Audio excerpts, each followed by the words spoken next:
Hello friends नमस्कार। आज आमे बनेबा महाप्रभु जगन्नाथंकर बाहुड़ा स्पेशल 56 भोग मध्यरु गोटे महाप्रसाद मांडुओ पिठा। महाप्रभु जगन्नाथंकर यह होची गोटे अति प्रियर पिठा। आसंतु ताहले प्रथमे आमे देखि नबा पिठा पई कोन कोन सब सामग्री नैछि।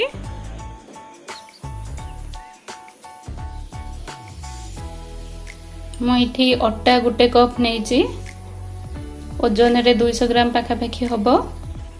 ये गुड़ गोटे कप नहीं ओजन रे से 200 ग्राम हम।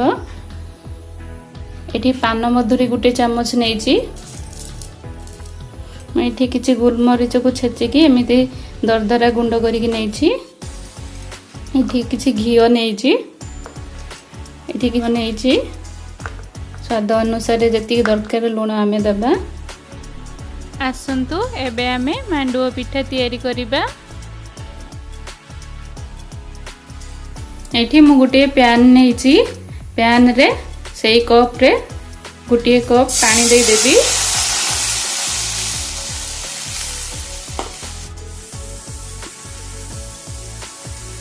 तापरे नेइथिबा गुड़ सब दे देबी।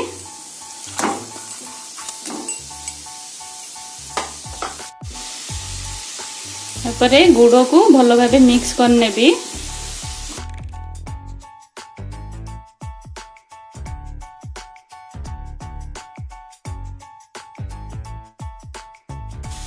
एबे सेथिरे नेइथिबा पान मधुरी जाक दे देबी।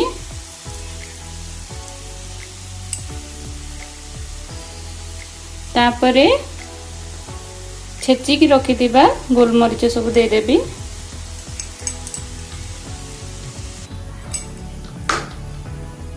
तापरे गोटे चामच घी दे दोची।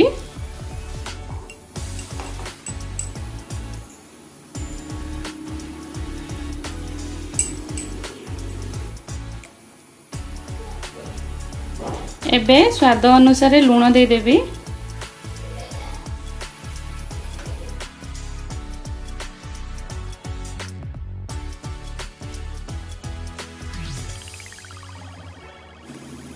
गुड़ सब आमर मेल्ट हो गलानी। एबे मु नेइथिबा अटा गुंड सब धीरे धीरे करी एमती देबी।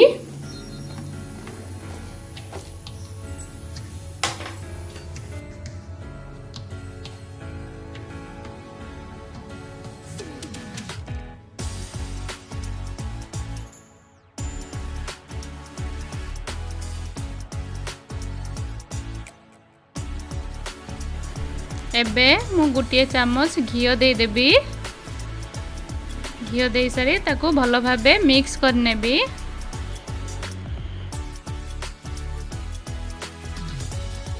एबे हमर जंतुणी प्रस्तुत हो गला। मु ताको गोटे प्लेट को बाहर कर नेबी। एबे जंतुणी को मु गोटे प्लेट को बाहर कर नेछि।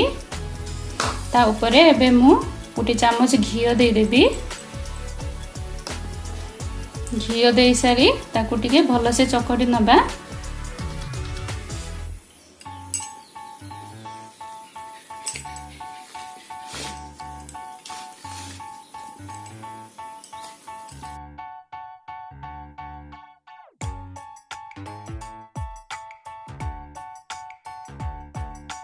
एबे आमे हाथ रे टिके घी लगेकी पिठा को सबू एमिति भाबे तैयारी करि नेबा।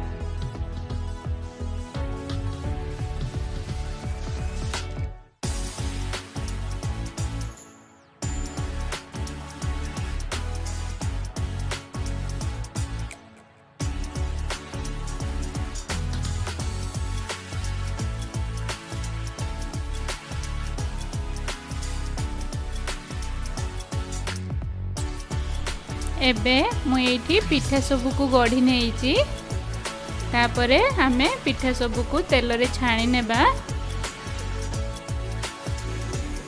मु एठी गुटिए करेई रे किछि रिफाइन तेल नै जाइछि।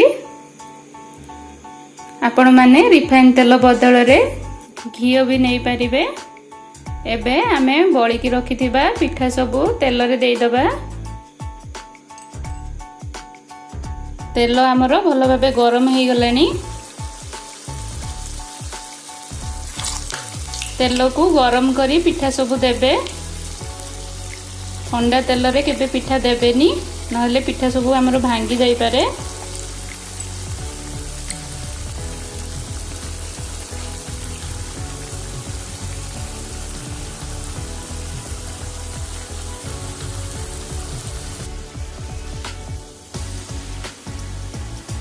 पिठा एबे आमर गुटिए साइड हे गलानी भल भाबे।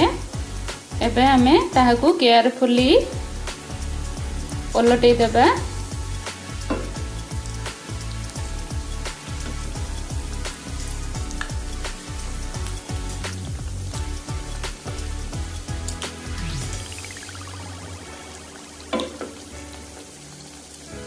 केयरफुली पिठा सब उलटेबे नले भांगी जाई पारे।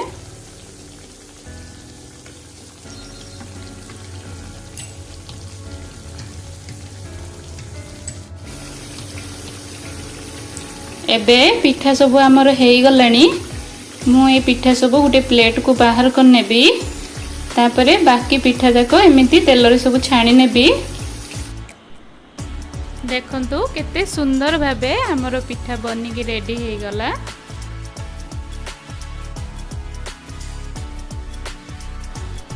जदि मो रेसिपीटी आपण मानकु भल लागिची ताले लाइक शेयर कमेंट आउ सब्सक्राइब करने को जमारू भूलिबेनी।